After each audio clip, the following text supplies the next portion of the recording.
Olá, boa noite. Boa noite. O Supremo decide julgar o pedido de Lula para não ser preso. Defesa quer um habeas corpus preventivo que evite cumprimento imediato da pena. Na segunda-feira, o Tribunal de Porto Alegre avalia o recurso do ex-presidente. Condenado no caso do triplex em Guarujá, ele corre o risco de ir para a cadeia. Suspeito de operar propinas para o PSDB no governo Serra é denunciado por corrupção. Paulo Vieira de Souza teria desviado 10 milhões de reais em obra do Rodoanel. TSE caça o governador do Tocantins e a vice por Caixa 2 de campanha. Marcelo Miranda, do MDB, perde o mandato pela segunda vez, 9 anos depois. A mulher e a irmã de Marielle Franco cobram esclarecimento do crime. A vereadora assassinada no Rio foi homenageada na Câmara dos Deputados. Debaixo do asfalto de São Paulo, mais de 3.000 quilômetros de rios canalizados. Para especialistas, eles são uma das causas das enchentes em dias de muita chuva. O Jornal da Gazeta está no ar.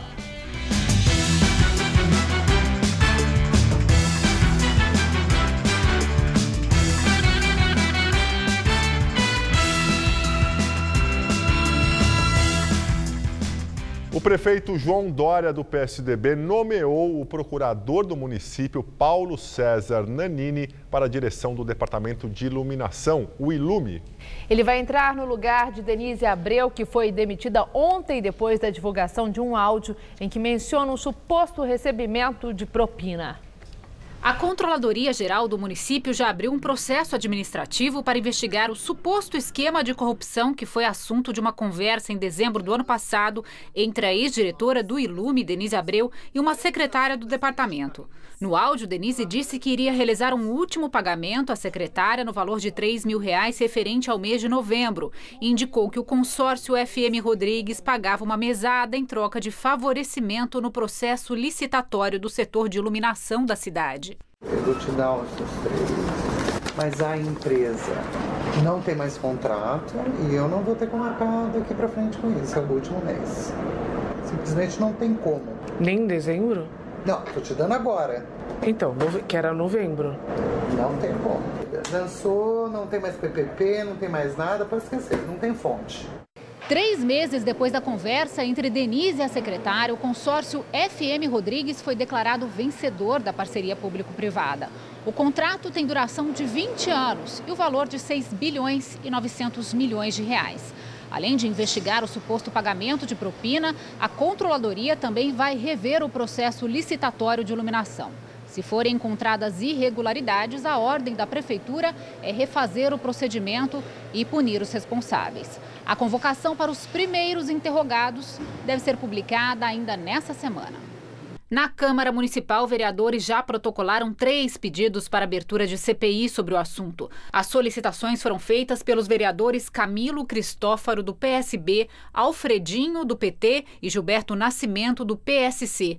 O Tribunal de Justiça de São Paulo manteve a decisão de primeira instância que não revogou a assinatura do contrato entre a FM Rodrigues e a Prefeitura, o que paralisaria os serviços. O pedido foi feito pelo consórcio Walks, que perdeu a concorrência.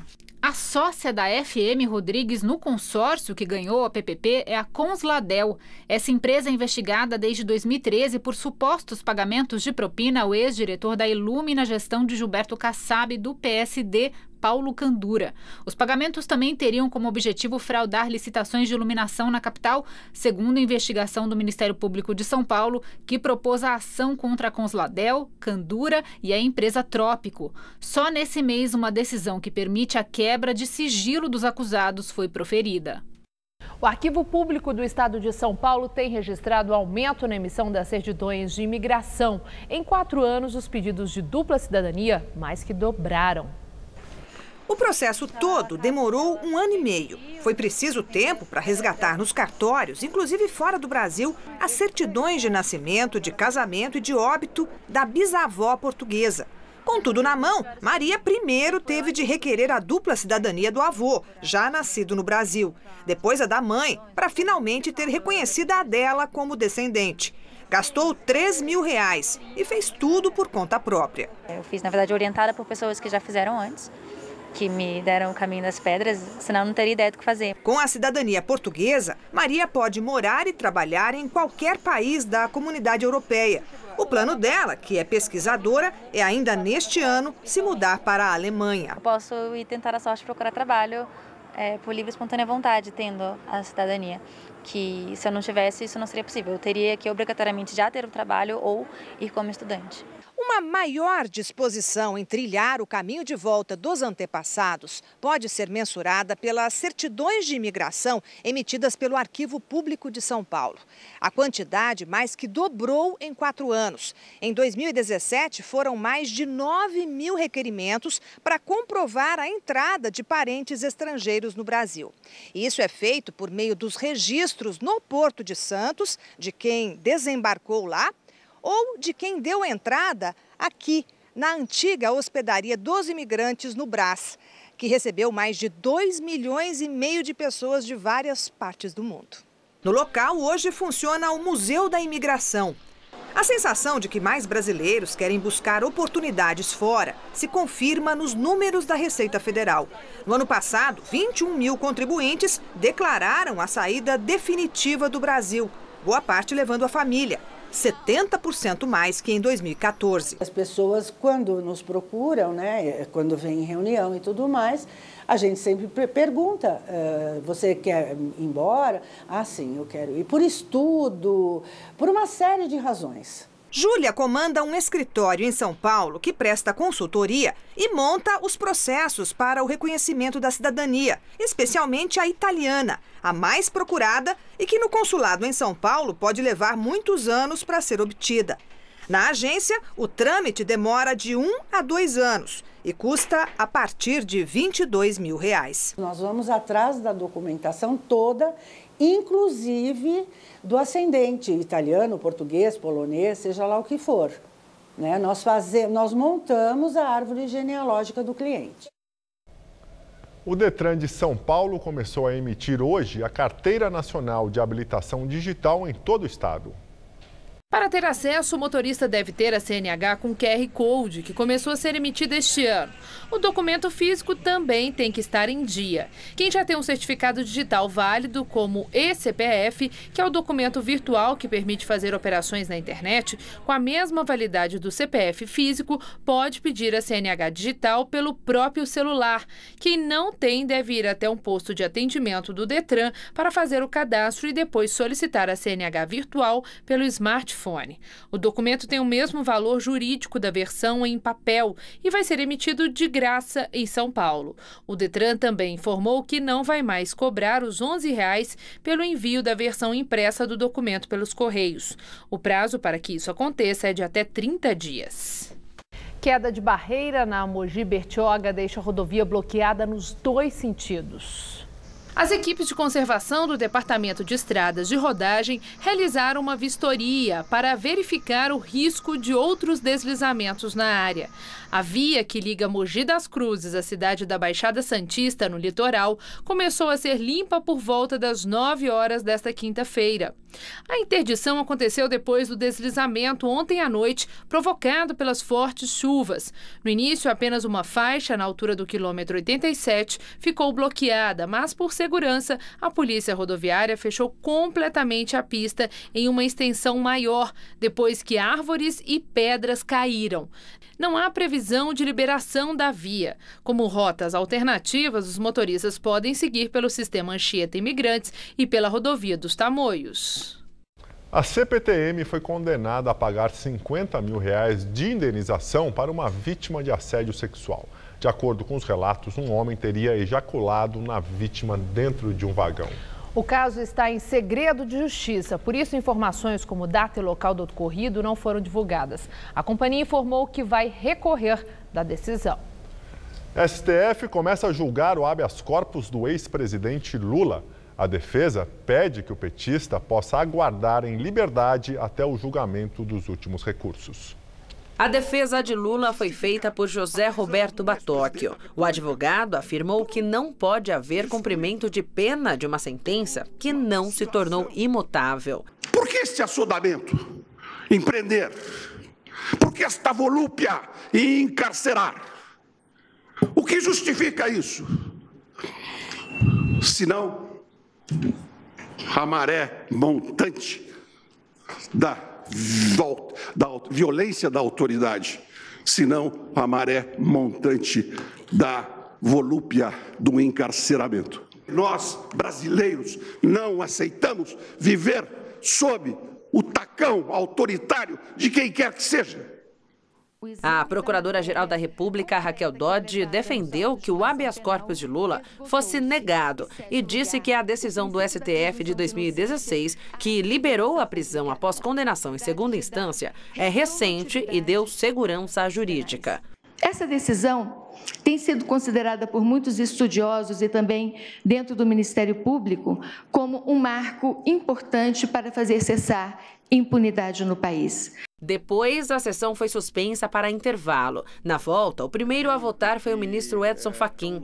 O relator da Lava Jato propôs que o plenário votasse se o habeas corpus de Lula seria julgado no mérito ou se seria negado por questão processual. Fachin votou pelo não seguimento do julgamento. Mas, por maioria, os ministros decidiram entrar no mérito do caso. A decisão pode pacificar a questão da prisão em segunda instância no Supremo. E o fato é que o Supremo Tribunal Federal não pode demitir-se do seu grave compromisso, não é, como um espaço de defesa das liberdades fundamentais e de proteção das franquias individuais. No habeas corpus, a defesa do ex-presidente pede que Lula aguarde em liberdade até o julgamento do último recurso.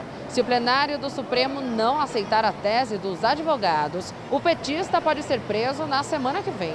Isto porque o Tribunal Regional Federal da 4ª Região, em Porto Alegre, marcou para a segunda-feira, dia 26, a análise do recurso da defesa de Lula no caso do Triplex, em Guarujá. Nesta ação, Lula foi condenado em janeiro pelo TRF4 a 12 anos e 1 mês de prisão pelos crimes de lavagem de dinheiro e corrupção. Se por unanimidade os desembargadores rejeitarem os embargos de declaração do petista, o juiz Sérgio Moro pode decretar a prisão imediatamente do ex-presidente, o que pode ocorrer ainda na segunda-feira. Em tese, este tipo de recurso não pode mudar a condenação, apenas esclarecer pontos sobre a sentença. Se o julgamento não for unânime, Moro deve aguardar a publicação do acórdão, um resumo dos votos. E agora há pouco o STF decidiu suspender o julgamento do habeas corpus do ex-presidente Lula. Neste momento, os ministros decidem se aceitam o pedido da defesa do ex-presidente. O advogado pediu uma liminar para que não houvesse cumprimento de ordem de prisão até o fim do julgamento no Supremo. O caso Lula deve voltar à pauta da corte só no dia 4 de abril. O placar está 4 contra e 5 a favor da liminar.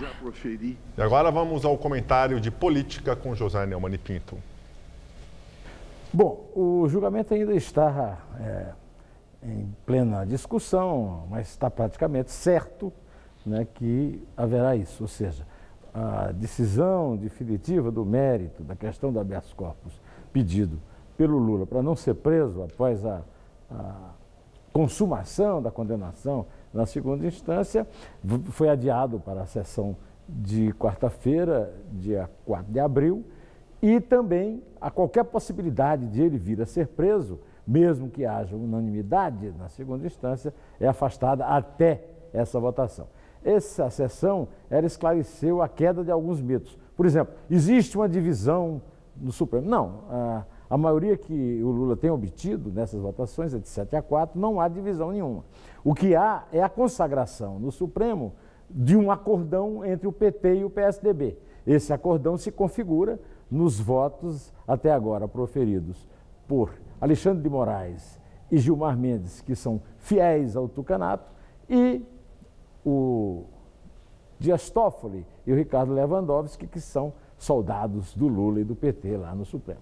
Outra coisa que se consagrou nesse julgamento, essa divisão é apenas a briga pessoal por vaidades, né? O que se consagrou para valer nesse julgamento é que o Supremo se considera acima da justiça comum, e isso foi dito claramente pelo ministro Ricardo Lewandowski em seu voto, quando ele disse que é isso mesmo, que a justiça erra muito e que o Supremo existe para corrigir, ou seja, o Supremo se assumiu hoje corregedor da justiça, criando aquilo que a Procuradora-Geral da República chamou com muita felicidade de insegurança jurídica. Essa é a posição que demonstra a grande supremacia do ministro Gilmar Mendes sobre os outros, que não têm votos suficientes para enfrentá-lo. E é claro que mais dia, menos dia, essa posição que acaba com a posição liberal, racional do Brasil, de ser entre 193 países que na ONU que prendem os condenados depois de condenação em primeira e segunda instância, passando a ser um dos 2 que não prendem, tem que ir até o trânsito em julgado. Essas decisões estão praticamente certas, muito embora hoje não se tenha votado essa questão da segunda instância, mas apenas o habeas corpus do Lula. Mas isso ficou muito claro ao longo de todas as votações que foram feitas hoje. Então, não acredite nessa história que o Supremo está dividido e que o Supremo é a voz da justiça e da cidadania, porque, no caso, o Supremo é a voz do Luiz Inácio Lula da Silva, em acordo com Michel Temer, com Alckmin e todo mundo mais, né? Pois bem, eu volto amanhã direto ao assunto. Espero você aí. Até! O julgamento do recurso do deputado cassado Eduardo Cunha sobre a condenação dele na Lava Jato vai ser realizado na próxima segunda-feira no Tribunal Regional Federal da 4ª Região em Porto Alegre, o mesmo dia marcado para a apreciação do recurso do ex-presidente Lula. Eduardo Cunha foi condenado pelo juiz Sérgio Moro em primeira instância a 15 anos e 4 meses de prisão por lavagem de dinheiro, corrupção passiva e evasão de divisas na negociação para a exploração de um campo de petróleo na República de Benin pela Petrobras. Ele é acusado de receber $1,5 milhão em propina. A defesa apelou ao Tribunal Regional Federal da 4ª Região e a pena foi reduzida para 14 anos e 6 meses. O julgamento no TRF-4 ocorreu em novembro de 2017. Cunha está preso desde 2016. Na sentença em primeira instância, Moro disse que ele deveria continuar preso durante a fase de recursos do processo, já que mesmo na cadeia tentou chantagear e ameaçar testemunhas. Os votos dos desembargadores na segunda instância não foram unânimes. A defesa entrou com recurso de embargos de declaração antes dos infringentes, por entender que diversos pontos do resultado do julgamento devem ser alterados. Delegado que investiga políticos em inquéritos no Supremo pede para deixar o cargo. Josélio Azevedo solicitou a saída dele do grupo de inquéritos no Supremo Tribunal Federal, que cuida de investigações envolvendo políticos com foro privilegiado e foi criado a partir da Operação Lava Jato. Azevedo anunciou que deixaria o grupo após mudanças na organização interna da nova gestão da Polícia Federal. O delegado também comunicou sua saída da liderança da Coordenação de Combate à Corrupção e ao Crime Organizado, que também vai passar por mudanças na estrutura. Tribunal Superior Eleitoral cassa o mandato do governador do Tocantins, Marcelo Miranda, do MDB, e da vice, Cláudia Leles, do PV. É a segunda vez que o MDBista é cassado. O placar no Tribunal Superior Eleitoral foi de 5-2 pela condenação. Marcelo Miranda e a vice foram acusados pelo Ministério Público Eleitoral por abuso de poder econômico na campanha de 2014. De acordo com as investigações, Miranda e a vice, Cláudia Leles, teriam adquirido um empréstimo fictício de R$1,5 milhão feito pelo irmão do governador. No entanto, segundo os ministros do TSE, os recursos foram destinados a abastecer o Caixa 2 da campanha. O montante não foi declarado à Justiça Eleitoral. A campanha do governador do estado de Tocantins foi alimentada com vultosos recursos obtidos de forma ilícita, correspondentes a 21% do total oficialmente arrecadado, e se desenvolveu por caminhos obscuros, sobressaindo o uso de métodos de dissimulação com significativa aptidão para impedir o controle público quanto à origem e destinação de recursos financeiros despendidos, mercê da má-fé do candidato. A decisão de hoje acontece há pouco mais de 9 meses do fim do mandato de Marcelo Miranda. Ele vai ter de deixar o cargo e uma nova eleição será realizada no prazo de 40 dias. Essa é a segunda vez que o MDBista é cassado pela Justiça Eleitoral. A primeira foi em setembro de 2009, porque na época ele foi condenado por irregularidades encontradas na campanha de 2006, quando tinha sido reeleito governador do Tocantins. Devido à primeira cassação, ele foi impedido de assumir o Senado quando foi eleito em 2010. Agora, de acordo com a lei da ficha limpa, Marcelo Miranda só pode disputar qualquer cargo público em 2024. Com a destituição do governador, quem assume o comando do Estado até a realização de novas eleições é o presidente da Assembleia Legislativa do Tocantins, Mauro Carlesse, do PHS. E agora o comentário de Josias de Souza, direto de Brasília. Ele fala sobre a decisão do TSE de cassar o mandato do governador do Tocantins. Ao cassar os mandatos de Marcelo Miranda e Cláudia Leles, governador e vice-governadora de Tocantins, o Tribunal Superior Eleitoral demonstrou o tamanho de sua coragem. Verificou-se que a coragem do TSE é pequena, muito pequena, diminuta. Tão diminuta que se parece muito com covardia. Os mandatos das autoridades máximas do Tocantins foram passados na lâmina porque descobriu-se que a campanha de ambos captou R$1,5 milhão no Caixa 2. Essa cifra é 100 vezes menor do que os 150 milhões em verbas sujas que a Odebrecht borrifou na caixa registradora da campanha de Dilma Rousseff e Michel Temer. Em essência, os casos envolvendo a chapa do Tocantins e a chapa federal são muito semelhantes. Os dois processos trataram do crime de abuso de poder econômico na campanha de 2014. Em ambos, verificou-se a existência de Caixa 2. Num, o TSE foi destemido. Noutro, foi de uma covardia histórica.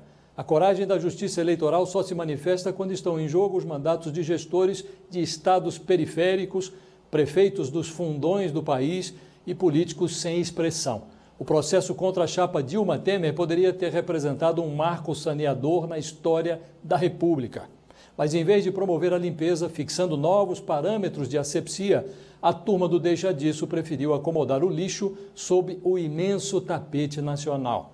Com o governo do Tocantins, o TSE foi implacável. Quando tratou do Palácio do Planalto, o tribunal ignorou as provas e pediu aos brasileiros que tapassem o nariz em nome da estabilidade da República. Salvo pelo gongo, Temer tornou-se o primeiro presidente da história a ostentar 2 denúncias e 2 inquéritos por corrupção. E Dilma ameaça o país com uma candidatura ao Senado. Boa noite. O prazo para o cadastramento biométrico para as eleições deste ano termina amanhã em Guarulhos, Botucatu, Itatinga, Pardinho, Várzea Paulista, Sorocaba, Araçoiaba da Serra, Salto de Pirapora e Votorantim.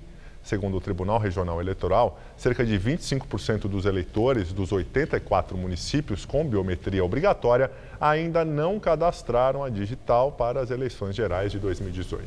Em Guarulhos, ainda faltam cerca de 28% para cadastrarem as digitais e em Sorocaba, cerca de 24%. Sob o concreto que pisamos, a cidade de São Paulo esconde rios inteiros. O período de chuvas é quando eles mais fazem lembrar por causa das enchentes. No Dia Mundial da Água, o projeto Rios e Ruas trata da importância da preservação desse bem tão precioso. É na Praça Diogo do Amaral, na Vila Romana, que está uma das nascentes que formam o córrego Água Preta, que corta boa parte da região da Lapa, na zona oeste de São Paulo. Uma ação dos próprios moradores tenta preservar um dos poucos cursos d'água que ainda sobrevivem na maior cidade do país. Uma cena cada vez mais rara na metrópole. Já o córrego mesmo foi todo canalizado. Essas fotos mostram a construção da ponte que escondeu o riacho. São poucos os trechos onde ainda dá para ver a água correndo. Além das ruas asfaltadas, sobre o Água Preta foi construída uma travessa, hoje usada por artistas que chamam a atenção para a importância da preservação da água. O geógrafo Luiz de Campos Júnior é um dos fundadores do projeto Rios e Ruas, que desde 2010 mapeia os rios em São Paulo, que desapareceram com a urbanização. Não importa onde você está no município de São Paulo, você caminhar 10 minutos ou 300 metros, você vai cruzar um curso d'água. Pode ser que você não o veja, porque ele está escondido, está tamponado, está enterrado, mas ele está lá. Este mapa, elaborado por ele, mostra o que há por baixo do concreto. Os traços em azul são cursos d'água. Segundo ele, são mais de 3.000 quilômetros correndo no subsolo. Jamais, assim, passa pela cabeça que tem água aqui embaixo. Pelo Vale do Anhangabaú, por exemplo, corre o rio que deu nome ao lugar. Ele nasce perto da Avenida Paulista. Embaixo de outras vias importantes da capital, também corre muita água, como nas avenidas 23 de Maio e a 9 de Julho. Eu morei muito tempo na Ásia, particularmente no Japão, e em Tóquio, por exemplo, em meio ao caos da cidade grande, você consegue ver rios e vida nos rios. Olhando assim, a cidade de cima, fica mesmo difícil de imaginar que por debaixo de tantas casas, prédios, ruas e avenidas asfaltadas estão quilômetros de córregos e rios que foram escondidos com o passar do tempo. Mas se eles ficaram invisíveis, as consequências causadas com essa mudança, não. São problemas bem conhecidos de todos os paulistanos. Na última segunda-feira, a cidade parou por causa dos alagamentos causados por uma forte chuva. Mas a água não foi parar nestes pontos por acaso. A gente tem que aprender a conviver com isso. A gente briga contra, mas já perdeu a briga. Então, se você constrói um exemplo claro em São Paulo, a gente constrói as marginais na várzea do Tietê. A várzea faz parte do rio, no momento em que ele está cheio. Você construiu a marginal lá. Bom, era de se esperar que a hora que ele enchesse, invadisse as marginais, né? A gente diz, nem invade, a marginal pula dentro do rio, porque ela está no rio.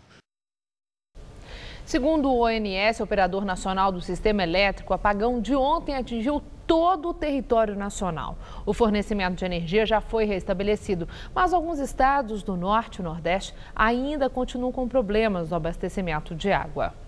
O apagão interrompeu a carga em 25% de sua capacidade no país na tarde de ontem. 70 milhões de brasileiros foram afetados pela falta de energia, que atingiu 93% dos municípios das regiões Norte e Nordeste. Nessas cidades, o problema refletiu no trânsito, no funcionamento de aeroportos e transporte público, entre outros serviços. Ontem foi divulgado que a queda de energia havia afetado 14 estados em sua totalidade e outros da região Sul, Sudeste e Centro-Oeste de forma pontual. Segundo o ONS, o apagão não foi provocado por sobrecarga nem excesso de demanda, e sim por problemas em um disjuntor na subestação de Xingu, no Pará. Assim, uma linha de transmissão ligada à usina de Belo Monte não teria suportado um aumento de carga. A causa da falha ainda é investigada. Hoje, em um evento no Rio de Janeiro, a luz acabou por instantes, enquanto o ministro de Minas e Energia, Fernando Coelho Filho, concedia entrevista à imprensa. Na sequência do ocorrido, o diretor-geral do Operador Nacional do Sistema, Luiz Barata, entrou em contato com a Light, empresa de geração, que explicou ter sido apenas uma falha local. E hoje à tarde aqui em São Paulo não teve muita chuva como era esperado nesses últimos dias por causa do calorão, né? Pois é, vamos ver como foi com o tempo. Amanhã será que chove? Vamos ver em detalhes a previsão com Tássia Sena.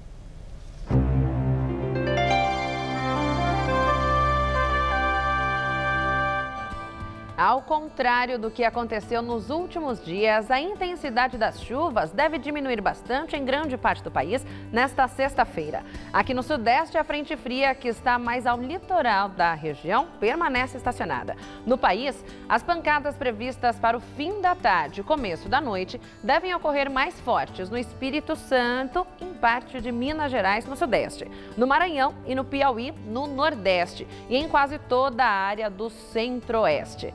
Vamos ver como ficam as temperaturas em algumas capitais.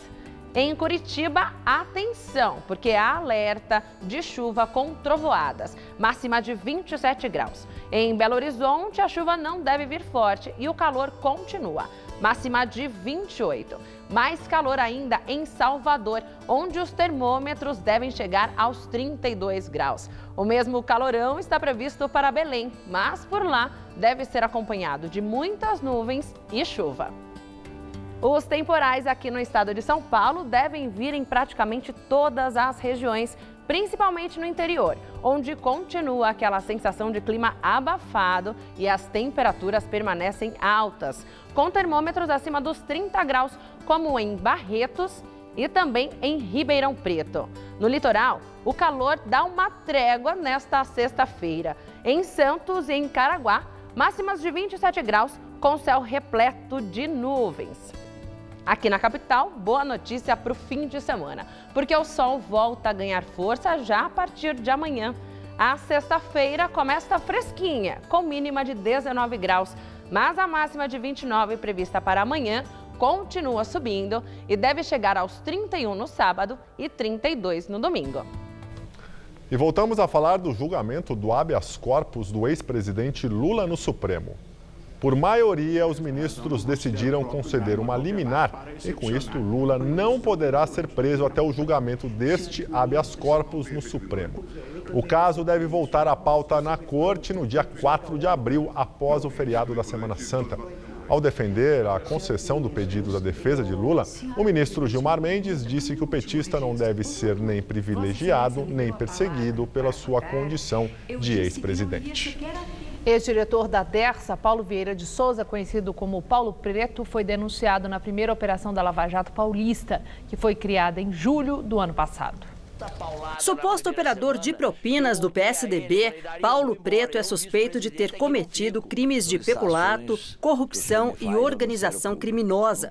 De acordo com os procuradores do Ministério Público Federal, ele teria desviado verbas públicas vinculadas ao programa de reassentamento da Dersa. Paulo Preto comandava o órgão no governo do tucano José Serra entre 2007 e 2010. O dinheiro desviado chega a 10 milhões de reais corrigidos. Verba que deveria ser destinada aos moradores dos locais em que seriam feitas as obras do trecho sul do Rodoanel. De acordo com a denúncia, Paulo Preto fraudou cadastros de moradores com a ajuda de outras 3 pessoas que trabalhavam para a Dersa. Ele chegou à Dersa em julho de 2005, nomeado para a Diretoria de Relações Institucionais por Geraldo Alckmin, atual governador. Diferente das operações da Lava Jato no Paraná e no Rio de Janeiro, aqui em São Paulo não houve pedidos de medidas cautelares, como prisões preventivas e provisórias. A denúncia da Lava Jato paulista também não aborda a informação de que Paulo Preto tinha 113 milhões de reais em contas na Suíça, compartilhada pelo Ministério Público do país europeu com procuradores de São Paulo. O engenheiro era alvo de ao menos 5 procedimentos na Procuradoria. Também não há menção a José Serra, que é investigado em outra ação no âmbito do Supremo Tribunal Federal. O inquérito no Supremo foi aberto em 2017 a partir da delação da Odebrecht, que disse ter pago propina no Rodoanel supostamente em benefício do ex-governador e atual senador. A defesa de Paulo Preto tem tentado fazer com que os processos que estão em São Paulo sejam juntados à investigação no STF, onde o responsável pelo processo é o ministro Gilmar Mendes. A mulher da vereadora Marielle Franco, Mônica Benício, e a irmã da parlamentar Aniele Silva discursaram em uma sessão da Câmara dos Deputados que a homenageou. O tom das falas foi de cobrança. Juntas, Mônica Benício e Aniele Silva subiram à tribuna com uma foto de Marielle Franco. A voz dela não pode ser calada com a morte do corpo dela. Esse foi o ferimento máximo que foi causado a mim, aos familiares dela, como a mãe, como a irmã, como a filha, como o pai. A Marielle se transformou numa coisa muito maior. Ela se transformou num símbolo de esperança. E é por isso que a gente vai lutar e seguir lutando. Aniele falou em seguida. E a única maneira que eles tinham de calar a minha irmã era matando. Um crime covarde, um crime muito bem feito, mas que a gente espera e urge por justiça. E eu acredito que ninguém esperava essa repercussão toda. Nem quem fez esperava. A gente tem recebido muitas manifestações de carinho. As duas entraram na justiça pedindo a retirada do YouTube de vídeos com falsas notícias sobre a vereadora. Um grupo de personalidades internacionais lançou um manifesto cobrando uma investigação independente das mortes de Marielle e do motorista Anderson Gomes. Entre os signatários do documento estão a ativista Angela Davis, o editor do Wikileaks, Julian Assange, e o cineasta Oliver Stone. A polícia do Rio está levantando quem visitou a Câmara Municipal na quarta-feira passada, no dia das execuções. Segundo o jornal Globo, uma das principais linhas de investigação aponta para o 7º andar do prédio anexo da Câmara. 2 vereadores ligados a milicianos, Chiquinho Brazão, do PMDB, e Zico Bacana, do PHS, têm gabinetes neste andar. O policial militar Jair Barbosa Tavares, o Zico Bacana, foi citado na CPI das milícias como integrante do grupo organizado e, no ano passado, homenageou 2 militares do mesmo batalhão da Polícia Militar que Marielle denunciou dias antes da morte. O gabinete do vereador Zico Bacana informou que o político, assim como outros vereadores da casa, presta homenagens a diversos policiais militares de batalhões diferentes, inclusive de PMs do 41º Batalhão da Polícia Militar. O gabinete também repudia qualquer acusação. Já o gabinete do vereador Chiquinho Brazão informou que no dia da morte de Marielle, o vereador não compareceu ao escritório, não tendo, portanto, recebido qualquer visita. E daqui a pouco, Maria Lídia Flandoli entrevista Plínio de Arruda Sampaio Júnior, do PSOL, professor de Economia da Unicamp, sobre o impacto do assassinato da vereadora Marielle Franco. Os Estados Unidos decidiram excluir o Brasil das taxações sobre o aço e o alumínio. Em audiência no Congresso, o representante de comércio do país, Robert Lighthizer, informou que o Brasil, União Europeia, Coreia do Sul, Argentina e Austrália vão ficar temporariamente isentos das sobretaxas de 25% sobre o aço e 10% sobre o alumínio. De acordo com Lighthizer, o presidente Donald Trump decidiu fazer uma pausa na imposição de tarifas sobre esses países enquanto negociam a exclusão definitiva das sobretaxas até 30 de abril. E agora vamos ao comentário de economia com Denise Campos de Toledo. O mercado deveria ter tido um dia bem positivo. O Banco Central ontem cortou a taxa básica de juros, como esperado, e ainda sinalizou outro corte, dando mais estímulo à recuperação da economia e à redução do custo do crédito. Nos Estados Unidos, o Federal Reserve elevou os juros, mas projeta apenas 3 altas este ano, esfriando o temor de ajustes mais pesados que desviem dinheiro de outros mercados para os títulos americanos. Fora isso, os Estados Unidos incluíram o Brasil na lista de países que devem ficar fora da sobretaxa de 25% do aço, enquanto as negociações estiverem em andamento. As ações das siderúrgicas nacionais avançaram, ajudando a Bolsa a amenizar o movimento de queda, mas o dólar continuou bem pressionado por outras incertezas. Enquanto alivia a situação de alguns países, Trump indica agora maior ofensiva contra a China, que ameaça com retaliações. Ainda há risco de uma guerra comercial. Tem o caso também do Facebook, que fora os desdobramentos para a empresa, para a política americana, também indica riscos de interferência nas eleições daqui.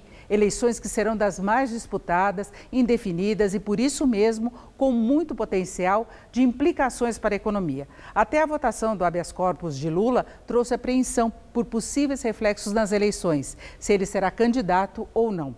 Mesmo com as previsões de expansão da atividade na faixa dos 3%, inflação baixa, juros menores, maior consumo e possivelmente mais emprego, se o quadro eleitoral não indicar a vitória de alguém compromissado com o ajuste das finanças públicas, o mercado pode se agitar, afetando a economia. A retomada ainda pode esbarrar numa mudança de rumo da política econômica ou então em um presidente que não tem articulação política para driblar resistências na implementação da agenda, por melhor que ela seja. Boa noite.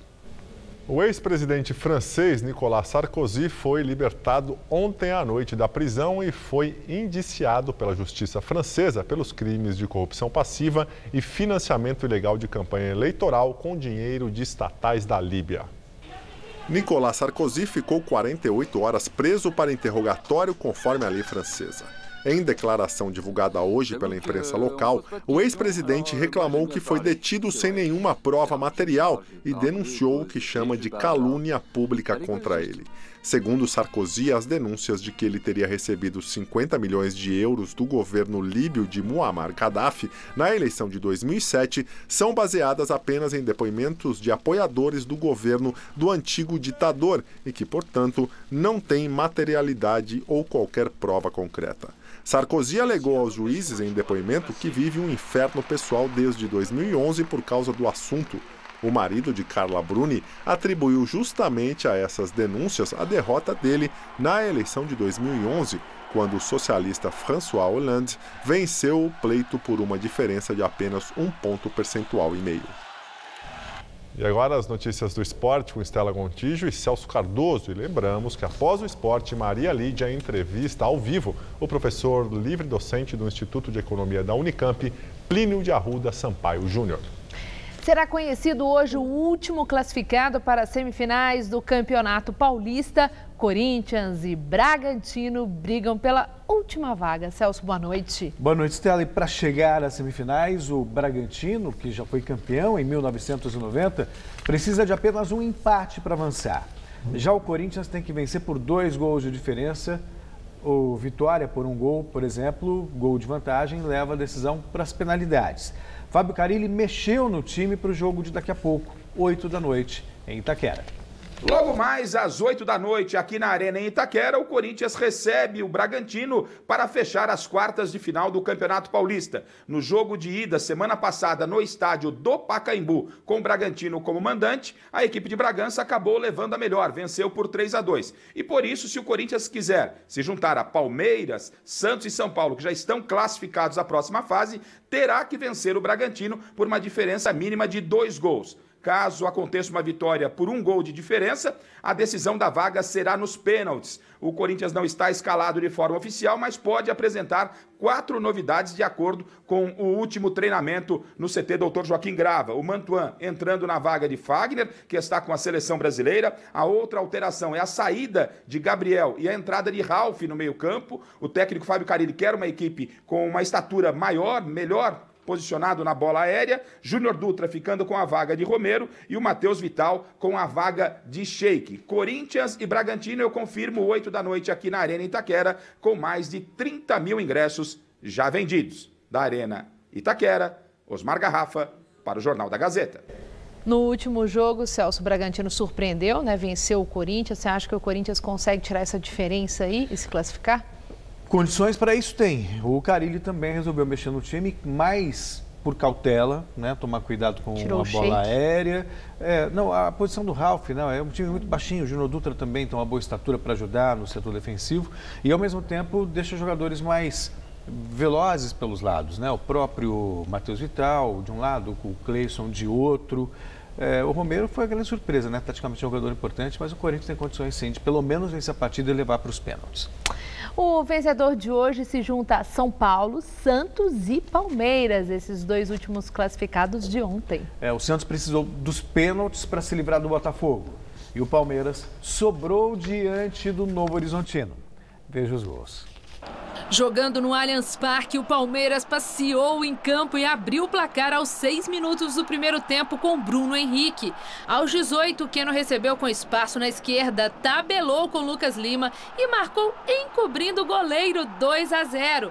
O terceiro veio com William, que recebeu a bola de Marcos Rocha e chutou com firmeza. O capitão Dudu recebeu dentro da pequena área, limpou o lance com calma antes de chutar e correr para a torcida. 4-0, ainda na primeira etapa. No segundo tempo, o garoto papagaio, que veio da equipe de salão do Palmeiras, recebeu o passe de Lucas Lima, marcou o dele de cabeça, fazendo o Palmeiras 5, o Novo Horizontino 0, placar final. Na Vila Belmiro, o Santos empatou no tempo normal e a decisão da vaga foi decidida nos pênaltis. O Botafogo acertou apenas a primeira cobrança e errou as outras 3 cobranças seguidamente. Do lado do Santos, Thiago Cardoso defendeu a cobrança de Vitor Bueno e Lucas Veríssimo chutou para fora.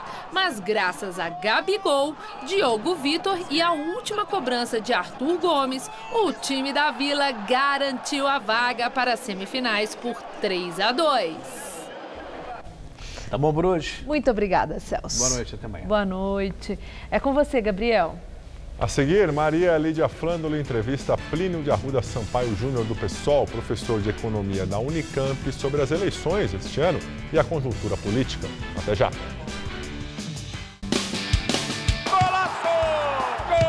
O Paulistão está chegando ao fim, mas as emoções não param. Neste domingo no Mesa Redonda, confira a cobertura completa do Campeonato Paulista. Notícias de bastidores, análise dos jogos e os melhores lances. Tudo sob o olhar atento dos craques do futebol debate. Com a presença do técnico Silas e de Marcelinho Carioca. Mesa Redonda, neste domingo, 9 da noite.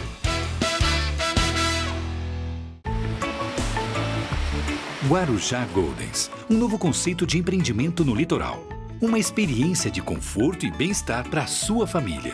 Vista deslumbrante no melhor do Guarujá. Um resort 6 estrelas para toda a sua vida. Desconto de 15% até 30/4/2018.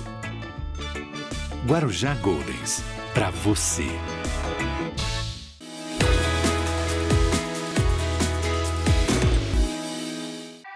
Tá a fim de escrever a sua própria história? Que tal dirigir a sua própria vida? Então corre pra cá, que a sua hora chegou. Bem-vindo ao Mundo Casper, o lugar certo para você pensar, criar e questionar. Na Casper, razão e emoção se unem para fazer diferente, fazer melhor. E você, aceita o desafio? Tem muita coisa nova te esperando por aqui. Faculdade Casper Libero, paixão por comunicação. Das notícias de destaque no mundo, aos fatos que mexem com o dia a dia do brasileiro.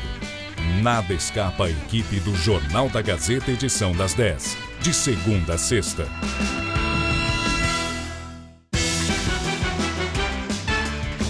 Oferecimento Faculdade Casper Libero. Paixão por comunicação.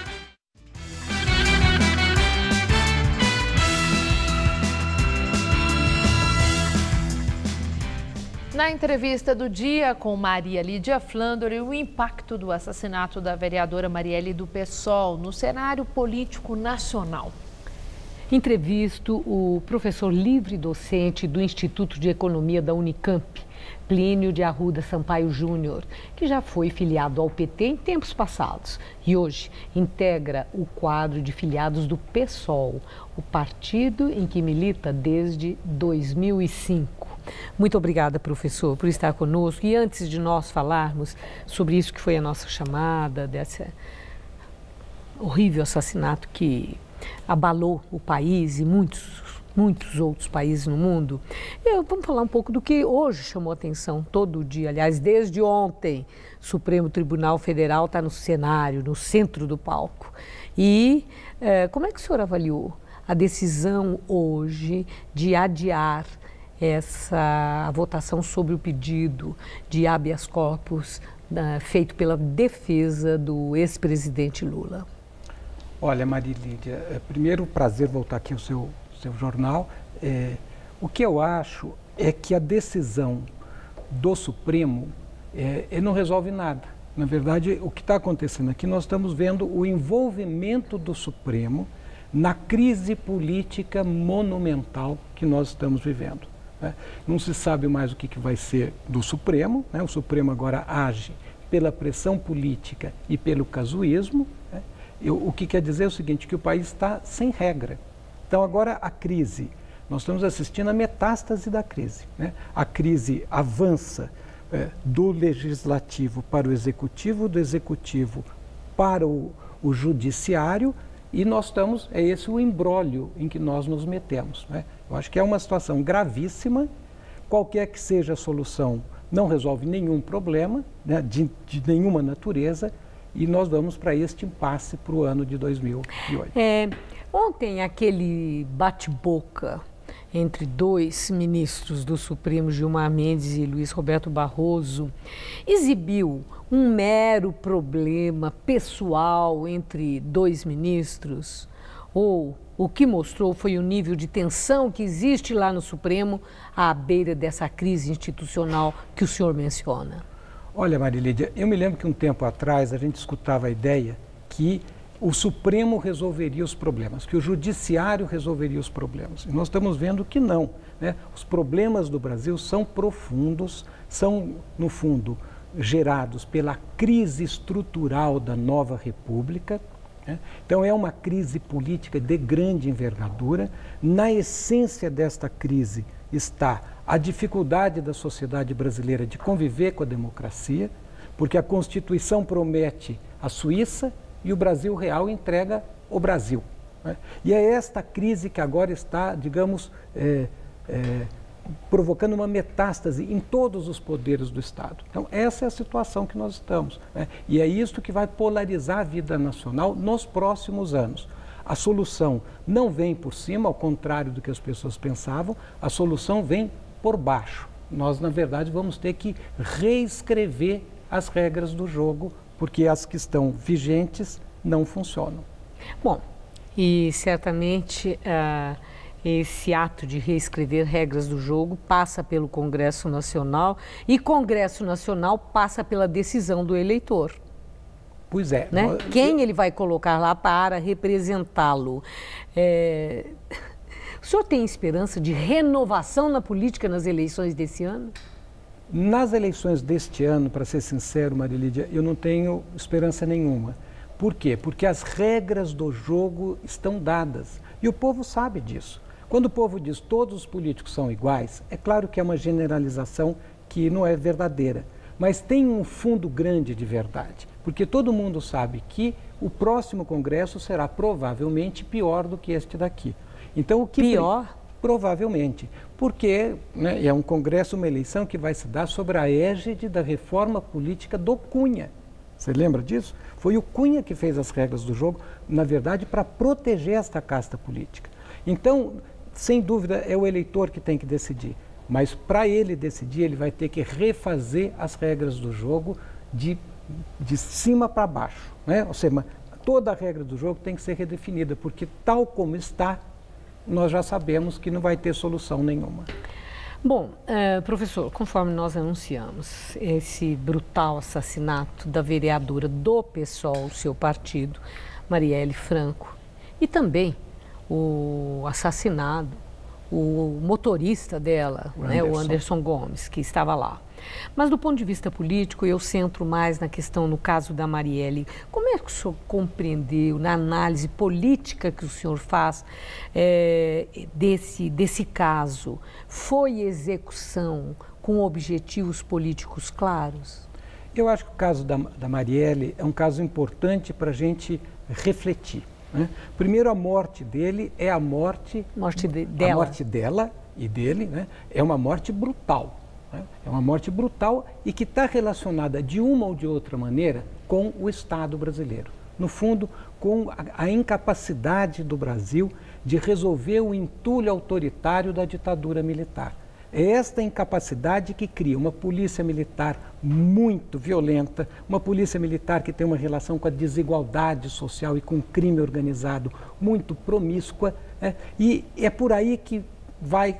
No final da história, vai desaguar a investigação, né? Então, este é um lado da questão. O outro lado que é interessante é que a população entendeu a morte da Marielle como um símbolo, uma espécie de uma gota d'água da morte de vários pobres, negros, mulheres, né, desta violência sistemática que marca a vida brasileira e a periferia em particular. E a reação foi muito forte da população. Pois é, sobre reação muito forte, nós acompanhamos aquilo horrível que aconteceu através de redes sociais, as mentiras, as chamadas fake news e a exploração política da coisa. E o próprio PSOL foi muito criticado pelos adversários políticos como tendo capitalizado a reação popular ao assassinato da Marielle, tendo politizado a morte. O PSOL exagerou? Eu acho, na verdade, que o PSOL se defendeu, né? O PSOL, principalmente o PSOL como um todo, e o do Rio em particular, se sentiu agredido de maneira muito forte. A Marielle era uma pessoa, para além da sua figura política, muito querida dentro do partido. Então, o PSOL reagiu defendendo a Marielle e defendendo o partido. Mas eu acho que é impossível não politizar a morte da Marielle. Não partidarizar, mas sim politizar. Porque, na verdade, o que está em questão aqui? Está, de um lado, aquilo que nós discutimos, né? O entulho da ditadura militar, que não foi resolvido, não foi digerido. Mas, por outro lado, o entulho da escravidão, que também não foi resolvido e que cria desigualdades imensas e que cria um machismo, um machismo estrutural e um racismo estrutural. E é tudo isso que se combina e cria esse caldo de cultura que envenena a sociedade brasileira. E é isto que eu acho que está na ordem do dia para ser resolvido, para além das questões partidárias. A última questão, muito rapidamente, Guilherme Boulos, que se filiou ao PSOL e foi apresentado como pré-candidato do PSOL à presidência da República.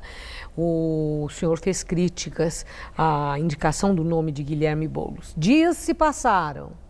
Hoje, no seu entender, o PSOL acertou? Eu acho que o PSOL decidiu, e o que o partido decidiu está decidido, né? O candidato é o Boulos, mas há no partido ainda a disputa sobre o programa do Boulos. E mais importante até do que as figuras, isso eu sempre defendi, é o programa.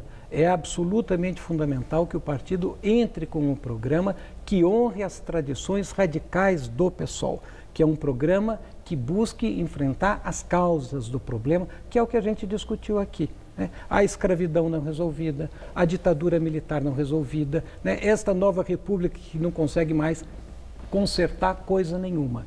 Então, é nisto que nós vamos fazer a disputa no período seguinte. Professor, muito obrigada por sua entrevista, por falar tão claramente sobre o seu ponto de vista. Muito obrigada. E o Jornal da Gazeta termina aqui. Uma boa noite para você. Uma boa noite.